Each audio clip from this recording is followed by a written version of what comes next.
नमस्कार साथियों, आज हम बहुत ही इम्पोर्टेंट विषय के बारे में बातचीत करने जा रहे हैं जो कि है डिग्री।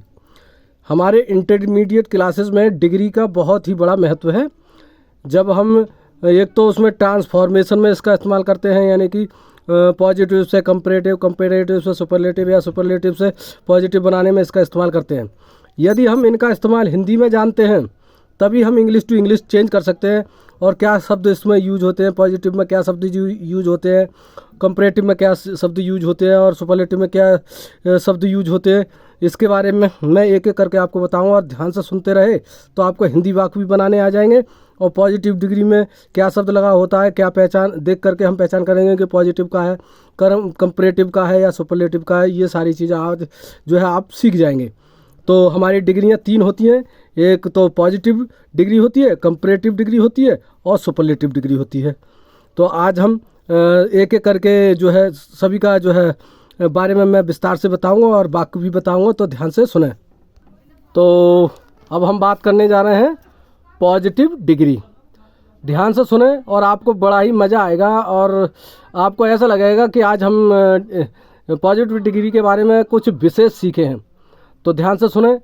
जिन हिंदी वाक्यों में उतना और जितना शब्द आए, जिन हिंदी वाक्यों में उतना और जितना शब्द आए, या फिर ऐसा लगे कि दो वस्तुओं में समानता की जा रही है, तो आप समझ जाएंगे वहाँ पर जो है उन वाक्यों में जो है हमारा पॉजिटिव डिग्री है। क्या है? पॉजिटिव डिग्री है। एक बार फिर से सुन लें। जिन हिंदी वाक्यों में उतना और जितना शब्द आए या दो वस्तुओं में समानता की जाए, तो हम समझ जाएंगे कि उस वहाँ पर जो है पॉजिटिव डिग्री का वाक्य है। तो अब हमें ध्यान आएगा कि इस तरीके के वाक्यों को बनाएंगे कैसे। तो अब मैं नियम बताने जा रहा हूँ, ध्यान से सुने। तो अभी मैंने पॉजिटिव डिग्री बताई है आपको। अब उसको मैंने बता दिया है कि पॉजिटिव डिग्री में दो वस्तुओं के बीच में समानता की जाएगी या फिर उतना और जितना शब्द आएंगे। तो अगर आपको वाक्य अफर्मेटिव दिख रहा है, कैसा दिख रहा है? अफर्मेटिव, तो आप एज और वो जो समानता जिससे की जाएगी वो शब्द की अंग्रेजी यहाँ रखेंगे, समानता सूचक शब्द की अंग्रेजी, उसके बाद एज लगाएंगे। अगर वाक्य हमारा नेगेटिव है तो सो और समानता सूचक शब्द लगाएंगे, फिर एज लिखेंगे। तो इस तरीके से आप जो है वाक्य को बनाना सीख जाएंगे। अब मैं एक दो वाक्य आपको बता रहा हूँ, ध्यान से सुने। ध्यान से सुने। वह उतना ही गरीब है जितना कि राम। वह उतना ही गरीब है जितना कि राम। अब देखिए वाक्य में आ गया उतना और जितना शब्द आ गया, तो हम समझ गए ये हमारा पॉजिटिव डिग्री का वाक्य है। किसका वाक्य है? पॉजिटिव डिग्री का वाक्य है। तो अब देखिए वह और राम की जो है समानता कैसे की जा रही है? गरीब शब्द से। तो ये गरीब शब्द हमारा क्या हो गया? समानता सूचक शब्द हो गया। इसकी अंग्रेजी किससे पहले एज और एज लगाएंगे।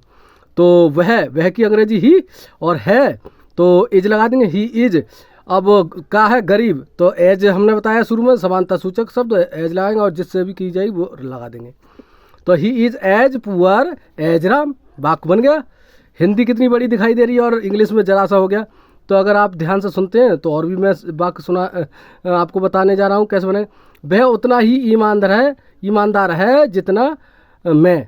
अब देखिए मैं की और वह की जो है समानता ईमानदार से हो रही है। तो ईमानदार शब्द हमारा क्या है? समानता सूचक शब्द है। इसके दोनों ओर एज और एज रखा जाएगा। तो वह है, अब वह है, ही इज, और क्या है? As honest as I. कोई दिक्कत ना हो रही होगी वाक्य बनाने में, ध्यान से सुनते रहें। अगला एक सेंटेंस और ले रहा हूँ। राधा उतनी सुंदर नहीं है जितनी कि शीला। अब ये एक नेगेटिव वाक्य मैंने बताया था, नेगेटिव में सो का इस्तेमाल करेंगे और सुंदरता से इन दोनों की समानता दिखाई दे रही है, लेकिन नेगेटिव में है। तो कौन है? Radha is not so. Negative में सो बताया था और समानता सूचक शब्द और एज बताया था। तो ब्यूटीफुल एज शीला। तो Radha is not so beautiful as Sheila.